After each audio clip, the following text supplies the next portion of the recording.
Another day, another interview. I got my guy here from my middle school. Yeah, middle school. Went on to St. John's Prep, then became the starting point guard at UConn.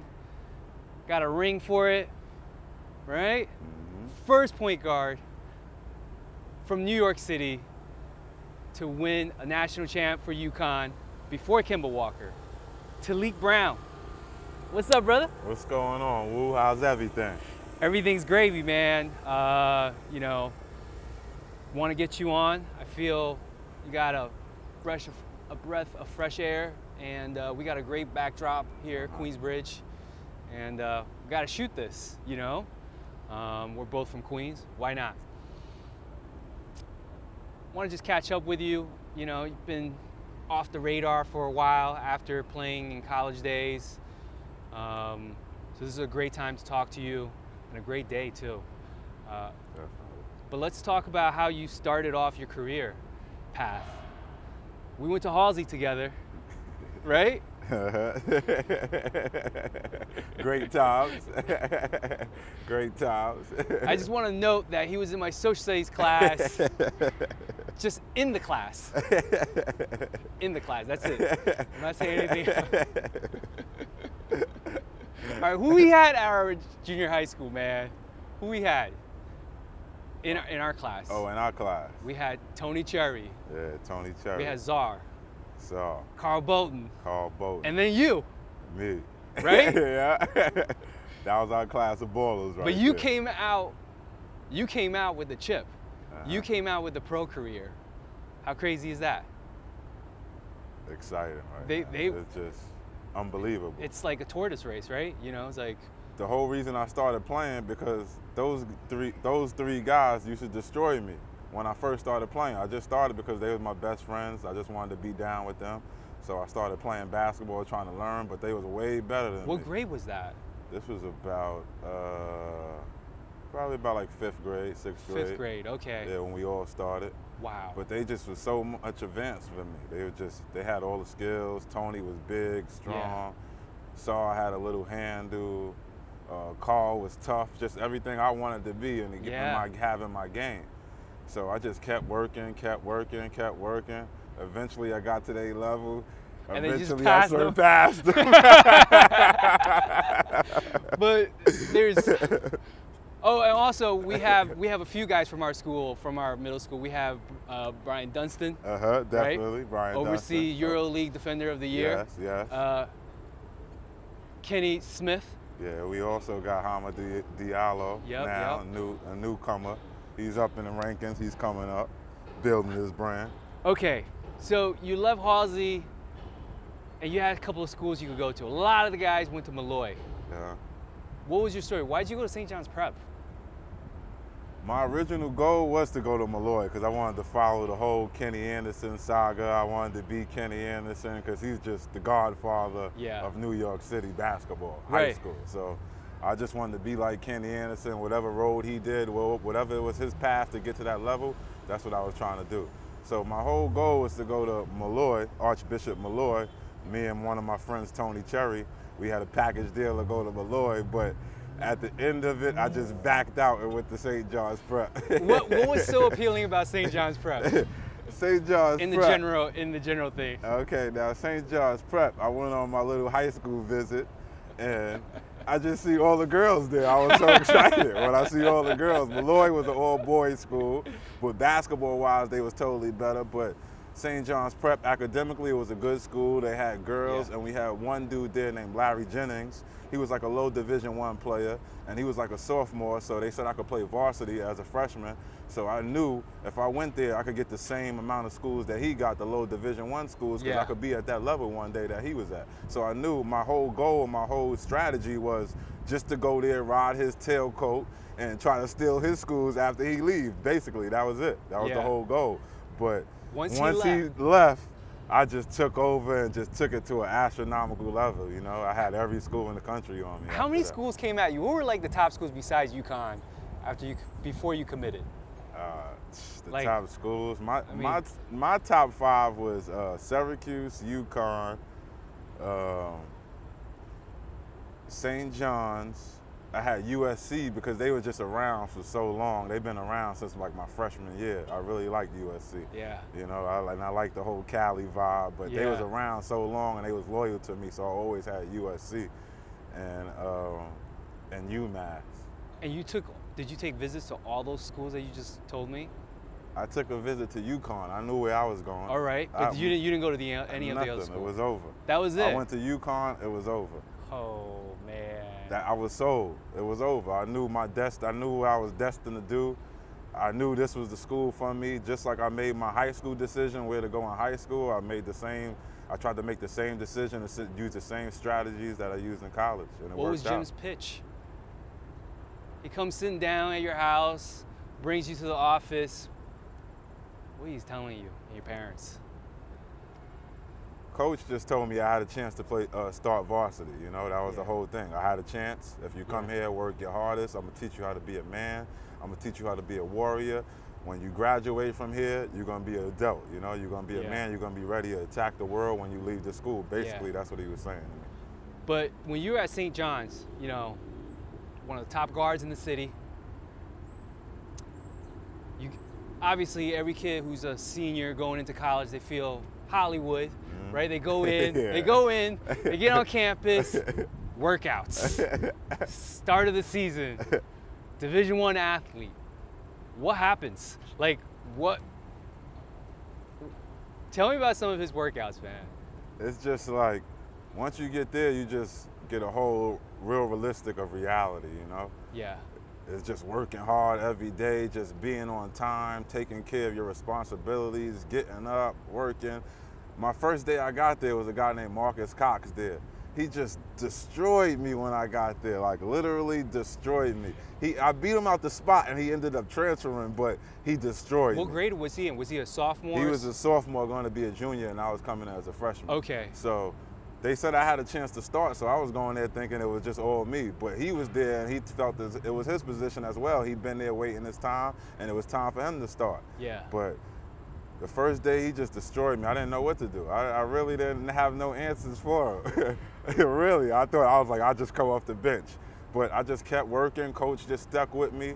Just told me keep my confidence, keep working. I just kept working every single day, getting better, trying to beat him at little drills. It was just a competition. That's what I felt. It was a competition for me and him. Yeah. You know, so every drill we did, I tried to beat him at every single drill. Or come in first in anything we do, I wanted to be number one. So coach could see me, coach could see I'm putting in that hard work, and I'm willing to do whatever it takes to win this championship and be the starting point guard of the team.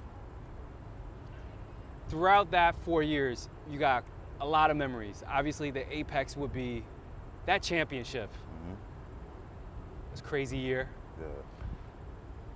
I mean, take me through your highs and lows on and off the court that you had that was like really valuable for yourself that you carry over today.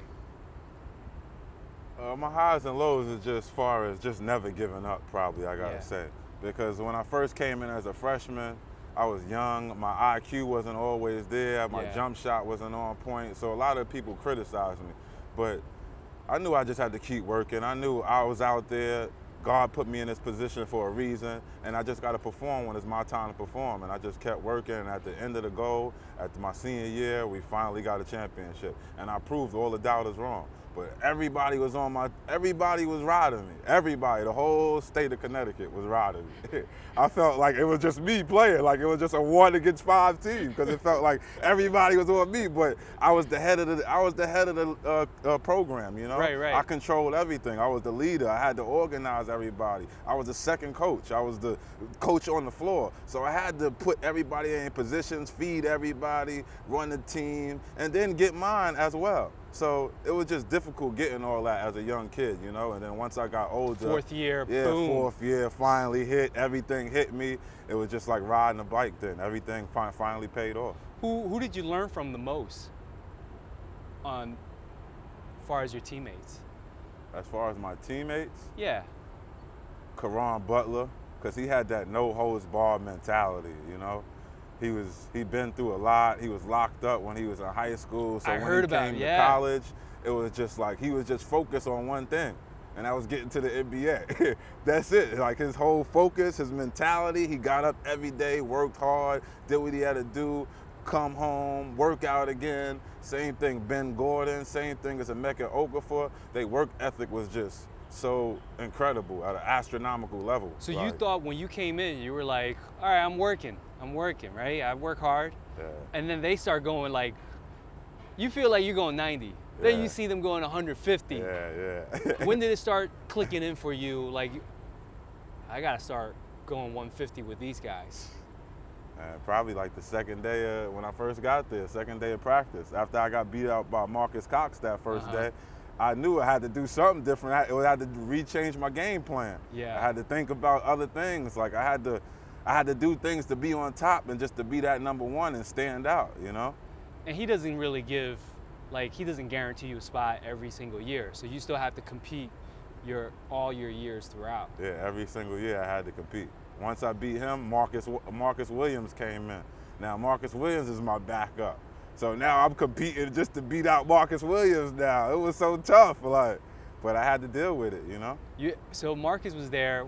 Did you feel like he was gonna really, did he push you that far? Yeah, Marcus Williams pushed me to the end, to the curb. Like, he was on the cusp of starting, but he failed off, so I was good. And then we won the championship. And then he led the team the next year, and then went to the NBA. Yeah, right? so it was all good. But that was also supposed to be AJ, right? AJ came the next year. No, AJ came here right? same. I think he came in around the same time, but he had the surgery. Oh, concussion. Yeah, the aneurysm. He was out. Yeah. But that was like AJ's team to definitely really drive the car. It. Yeah, and then boom. But then Marcus took over. Yeah, the Marcus took over. And he took it to another level. Went to the league and everything. He had a great season that year. Yeah. I was watching. Crazy I was overseas. I was watching, though. You're like, oh my God, yeah, this I know. guy. I didn't know he was going to do that. But that team was loaded. Yeah, that team was super definitely, loaded. They was loaded. Definitely. You finish your UConn career, then you go off to many places throughout the world. Tell me about some of them. I've traveled all over, played in countries such as Croatia, Venezuela, Macedonia, Canada, Turkey, Mexico. Wherever I could get a job, that's where I was going. You finished off in Canada, right? Yeah, I finished off in Canada. Yeah, but you had some great stories. Yeah. Before we get to the story, which country would you prefer to live in if you had a choice to? The country I prefer to live in. Like, and the favorite club? Would probably be Croatia, because it was just so beautiful out there. Everything, it was gorgeous out there. The atmosphere, the land, the culture, the people was cool. It was cool out there in Croatia. I had a good time. Was the club also in Croatia as well? Would you say that would be? Yeah, the club was in Zagreb. Dražen Petrovic used to be the man of the club. He's like the face. He's Michael Jordan of Zagreb. Wow. And how many years did you play over there? I played there 1 year. Okay. Yeah, just one year. But we won a championship. I had Scooney Penn on my team from Ohio State. Yeah. It was us too, so I learned a lot from him also. So it was all good experiences. Tell me about some of the craziest moments you had on and off the court. We'll start with on the court.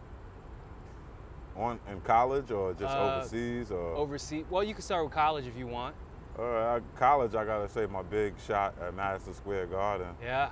In the Big East Championship, it was overtime, and I hit a shot from half court, shocked the world, great feeling. At the Garden, my home.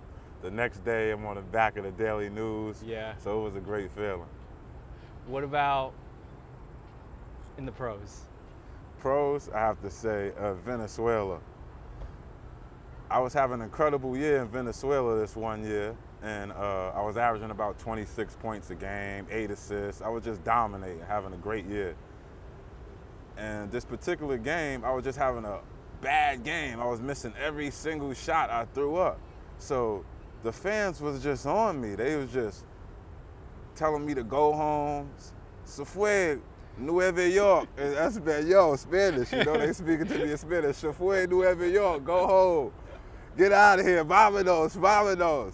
So that got to me a little bit because I was just destroying the whole year. They loved me the whole season. And this one game, they was just on me, telling me to go home, everything. So mentally, I was out the game, but I was still in it. I knew how much of a tiger and how much of a warrior I am. So mentally, I caught the ball at the foul line or the other side of the basket. They had shot free throws. We fouled them. They got to the free throw line. They missed one, made one. And they're down by what? Or they're up? They was down by one. I mean, they was up by one because he made one free throw. Okay, and there's only how many seconds left in the game? 2 seconds. Okay. No time for nothing, really, because they're taking it out under the basket. So I just dived to the corner of the elbow, catch the ball at the elbow of the other side of the basket, take one dribble, throw it up from the foul line on the other side of the basket, and go off the glass and went in the hole. The whole crowd goes crazy. Everybody rushes on the floor, picks me up, and there's about 7,000 people in the stands now. Yeah. Like, they got this old Coliseum look, outside, inside gym. It's hot, no AC, you sweating, they putting ice on you to keep you cool. Like, it's tough. Yeah. They've given you all type of juices for electrolytes and just to keep you going so you won't cramp up, spaz out, fail out, fall out, everything, you know? So the environment was tough. So I threw this shot up, the whole gym just went crazy. Oh my gosh. They pick me up, tell me I'm going to the NBA. They love me. They forgot about the whole game. So you were like the villain. No, you were the hometown villain. I was the devil. Until I hit that shot. So you hit the shot. That was your greatest moment. Yeah, definitely. All right, tell me about some of the craziest moment off the court that you had. Craziest moments off the court. One night, I was in Caracas, in Venezuela. So I was traveling from White Koreas because I was going back to New York, so you got to go to the main city. Yeah. So I went to Caracas just to stay for the night so I could leave in the morning. I don't know why I decided to wake up at 12, 1 o'clock in the morning, come outside and get something to drink, get a little bite to eat. I don't know why I did that, but I went downstairs, tried to get me a little bite to eat, something to drink. 2 guys pull up to me on a motorcycle and pull out a gun on me. I was so scared, I was nervous, I didn't know what to do. So they said, "Doma visa, doma, doma." So they had a gun literally right here, or? No, just out like here. How far are you away from the guy? Like we're this like close. Me and you. Okay. Yeah, me and they you, had the but gun. they on the bike right here. Yeah. So yeah, they had on the gun bike, right so here. I'm like, nada, nada, nada, no español, no dinero, no nada. I'm empty out all my pockets, nada, man. Chill, relax, tranquilo, tranquilo. So they just look at me and just pull off, do a wheelie, and just leave me. I said, oh, I'm going upstairs. I'm going home. I'm going home. So did you have money?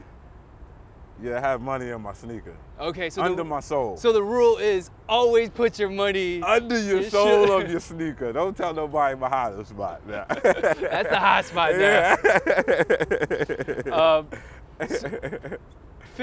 You finished your pro career. Finished the pro career.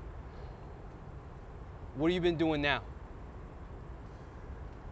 As far as now, I've been running a program. Me and my partner, we teamed up, and we running a program called Team Footprints. Me and my partner, Mark Williams, you know. We giving back to the youth in the community. We working out little kids, girls, boys, college, NBA. We just working out everybody. You know, we training everybody. We got a lot going on. We got some top players. We sending a lot of kids to D1 colleges, junior colleges, D2. It really don't matter as long as you're getting a scholarship and you're able to play basketball for free. You mainly work the guys in Queens, right?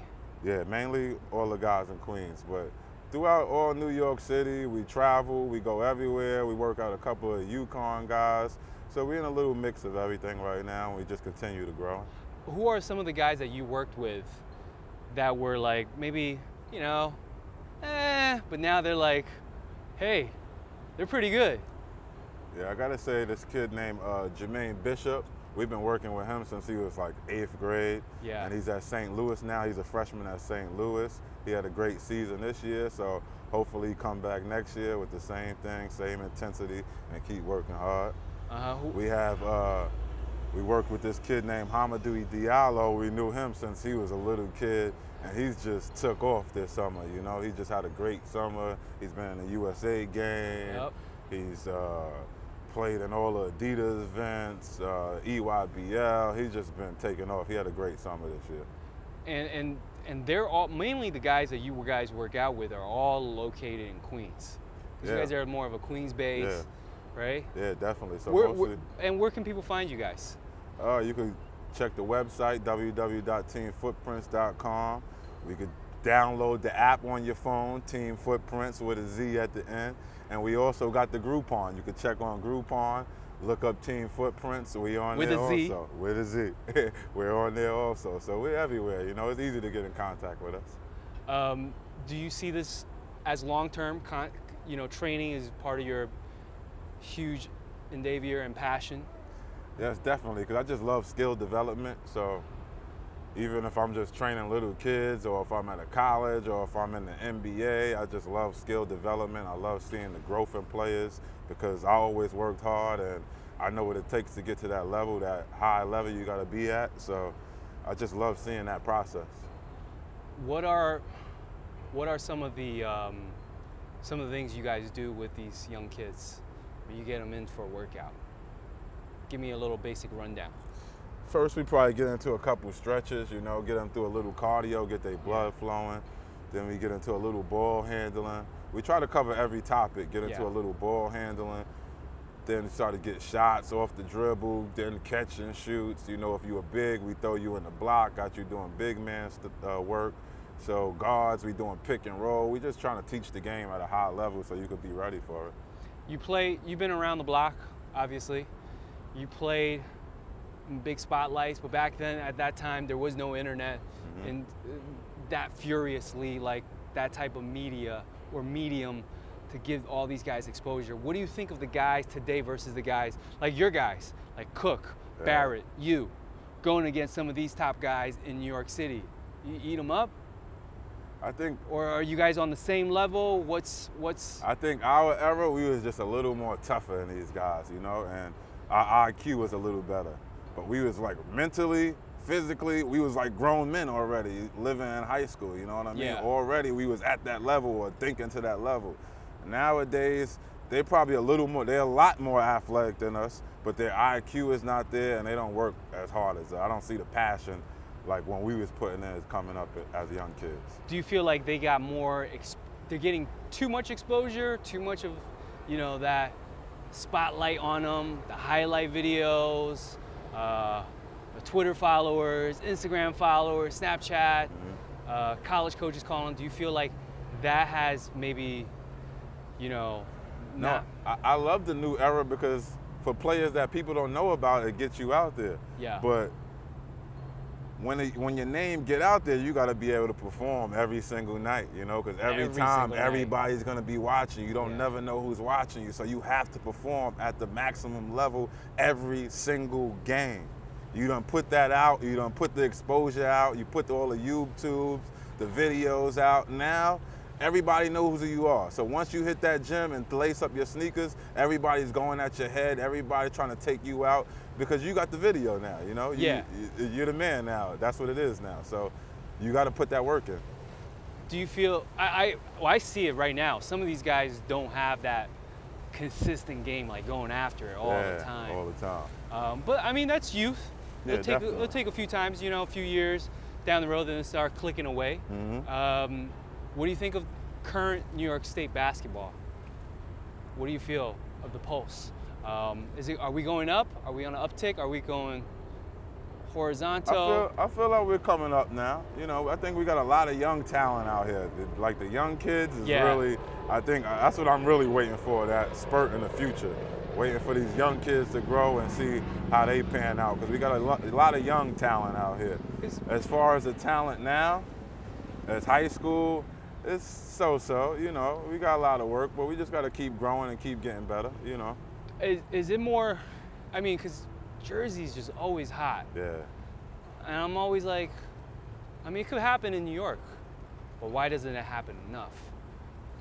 I think the players just got to keep growing, you know. We got to keep working out, You got to stop chasing all these games, get in the gym, get your fundamentals down packed, and do what you got to do. So once this next level hit, you're ready for it. Do you feel also there's too many AAU games going on, too many like neighborhood games, not enough like regular pickup games, not enough like because now you have to play in all these games because this is the only rec you getting. It ain't you can't go in the park no more and get 5-on-5 so you could get experience playing. It's not that no more. It's no more 21, 1 against 10 people. So you working on your handle, getting by everybody, fouls. Yeah. You got to score on 10 people. This is getting your game better. You know what I'm saying? You in the park, you working hard. So all these players need all these games because where they gonna get the games and the reps and the experience from? Because they're not going to the park anymore. That era's over. Sad to say. Sad to say, man. Well, it's not sad to say that you were here. It was great having you here. Hey, where can people follow you? What's, to hit you up and reach out to you, have any questions about whether it's footprints or ask you about questions in terms of basketball, where can they reach you? You can catch me on Instagram, Team Footprints with a Z. TB at the end. Then you could also Instagram Team Footprints with a Z. We got me on Facebook, Taliek Brown. We got on Facebook Team Footprints and Snapchat Team Footprints too. We just hit the Snapchat market. That's for the young fellas, but we got to hit the market. Yo, it was a pleasure. Likewise, brother. Likewise. This guy.